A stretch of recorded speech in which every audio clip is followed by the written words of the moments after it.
Hi all and welcome back to my channel. Today I wanted to discuss with you how to build a luxury wardrobe with little to no money at all and really make the most of your fashion sense. Let me tell you, building a luxury wardrobe does not require a consumerism mindset, but rather a patient, rewarding one. My first tip is to avoid luxury sales almost entirely. Sales for brands that we would not normally invest in because of their higher price range are usually associated with a market that has refused them. These are the type of sales that the designer may have thought would be a hit, but turns out that they are not so popular with the public. The excitement of discovering a sale can make for a good impulse purchase. However, sometimes those purchases will just lie in our wardrobe without the knowledge of us being able to effectively style them. As a reformed fast fashion shopaholic, I'm here to tell you that it's not good for your self-esteem,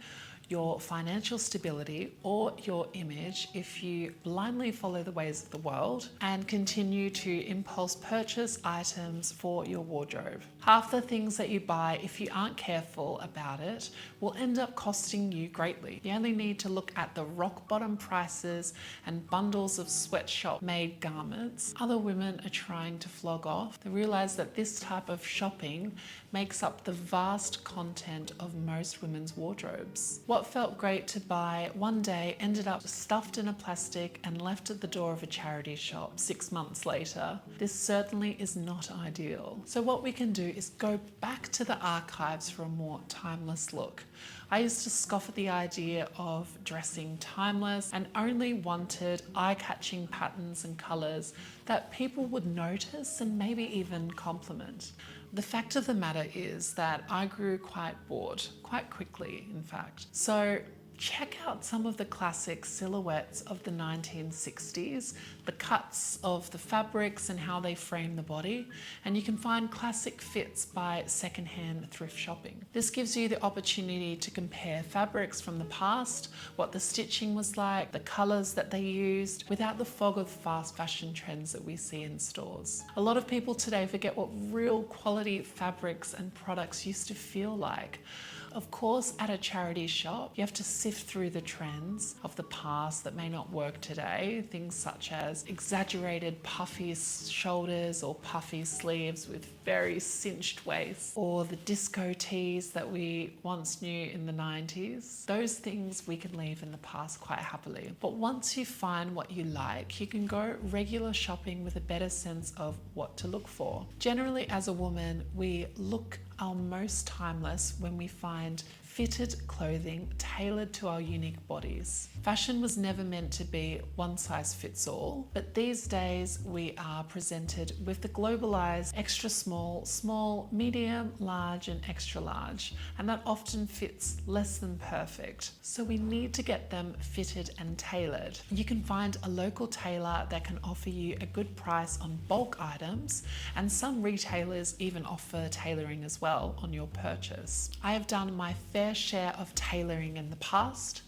which has turned some of my most affordable purchases into items on the same league as my actual designer pieces. I really loved this dress from Balenciaga. That was a timeless piece with an edge, but my creative streak had me thinking I could get a very similar look for less. I found a dress on eBay from the British brand Hobbs, and it was selling for about £40. I then sourced this very high quality feather boa in a specific light pink shade. I then just sewed them together very simply, and there we have it. I found a dress that looked very similar to the one that I was going to spend nearly £1,000 on from Balenciaga. The key is to find quality products for that elegant, refined look. I also spotted this avant-garde blazer a few years ago when I was shopping in Selfridges, and this was before the whole oversized blazer trend really took off. So I was really inspired by how this looked, but I also looked at it and thought, it it did look like a male blazer that had been cinched. So I found this Armani blazer when I was shopping in Shoreditch, and I decided that this would be a great canvas. So it was in the men's section, and then what I did is I cinched in the waist. This really took a bit of trial and error, because when you do cinch in a waist, you have to make sure that the silhouette really does follow, and I'm not a tailor in any way or form, but with a little bit of trial and error and what my mum taught me when I was younger, I managed to pull off this design, and I was quite happy with it. I ended up going to a corporate dinner with lots of compliments for the time. So you can really turn your pieces into one of a kind just by tailoring them.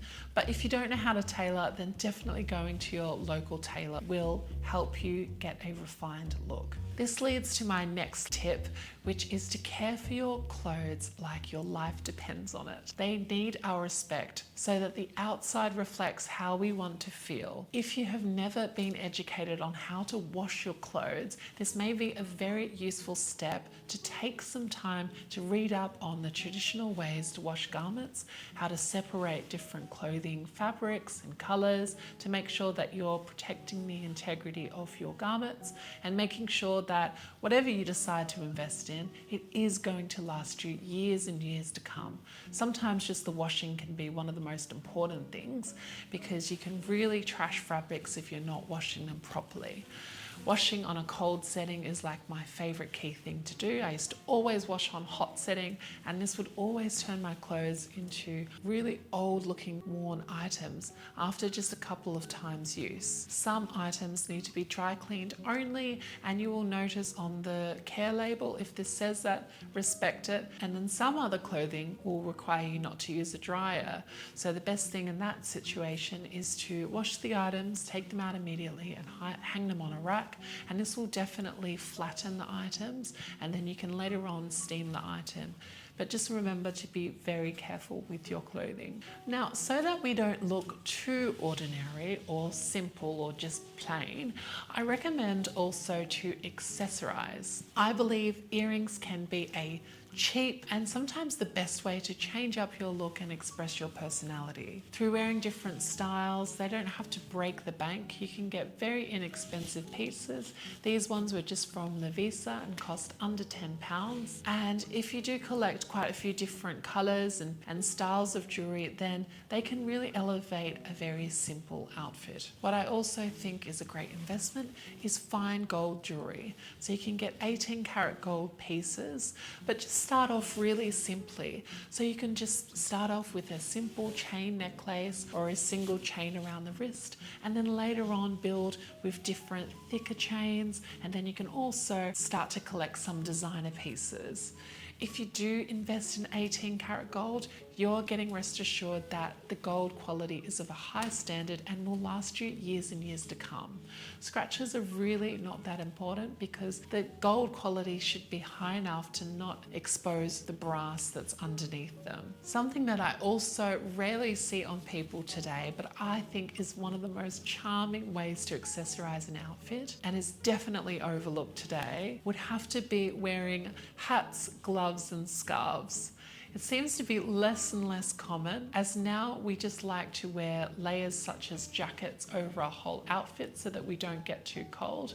But definitely accessorizing with hats, shirts, vests, jumpers, and scarves will really elevate your style and create a unique look. You can use different colors to really get that curated look, or you can keep it monochromatic, but adding that dimension to your outfit will really make you look put together. I definitely saw a lot of this while living in London, and it definitely inspired me to change up how I normally dress. There's such pleasure in seeing people mix and match clothing in London, and I think this is one of the best places in the world to see people dress like this. Also, wearing a scarf will make you feel so cozy and prepared for anything. So you may know that neutral classics are important, but what I did not want this video to be about is just wearing basic neutral colors, because they are not for everyone. And I think the whole beige aesthetic, in my opinion, comes off a little bit try hard and just not that special these days. If you haven't noticed, I'm a brunette. If I dress in a lot of beige, I tend to look like I'm just going on vacation, which can be a little bit tired. There is so much elegance in dressing in jewel tones. Think silk or satin shirts or dresses paired with nice tailored trousers. This always looks classic. Also, an all black outfit adorned with lots of jewelry of like a pop of color can also look very good and help you look more refined. This will never go out of style and is definitely guaranteed to elevate your look. So something that you can do if you're thinking that your wardrobe needs a little bit of a pick-me-up is take everything out and separate it into 3 piles. The first pile should be the things that bring you joy according to the principles, and these are your core items that you love, that you wear and serve you well. The things that you just pick up and you don't have to think about when you don't know what to wear, they are your ride and die pieces. These get to stay. The second pile will be just the fluff pile. This is the stuff that you don't really care for them. I call these the home clothes. You wear them, but they're not that special, but you still get some use out of them. And then the third pile will be the things that you've never worn and the things that you regret buying. Either they are out of style, or they just don't fit, they're of poor quality, or they just simply look terrible on you. You wouldn't even pass them on to your friend. Sometimes I even photograph these pieces and archive them just so that I know not to fall into my old traps again. Now, donate that pile entirely. Take it to a fabric recycling place. No ifs or buts about it, just get rid of it. You don't need it. And then with the second pile, be really ruthless with this one. Make a note of what you would like to replace with a better quality piece. So something either of a better cut or better quality. And then this will be something that you know that you're going to get use out of, but it's going to look a little bit more elegant. Then you don't have to shop blindly again, and you can just build on your refined collections of basic wear and things that you know work really well for your body. I call this growing up, and I think that everyone needs to do this in some stage of their life to make sure that they're spending their hard-earned money on things that they really love. What I'm wearing today is just a simple shirt. It has this tie. It's off that rayon fabric. I love this fabric because I think it works really well with shirts. It doesn't crease very easily, and you can use it again and again before it starts to wear and tear down. And these are just some simple hair bows that I've put on the side, and this can help to make your look feel a little bit more fun, elevated, and different to just your simple shirt. Well, I hope you've enjoyed this video, and I will see you in the next one.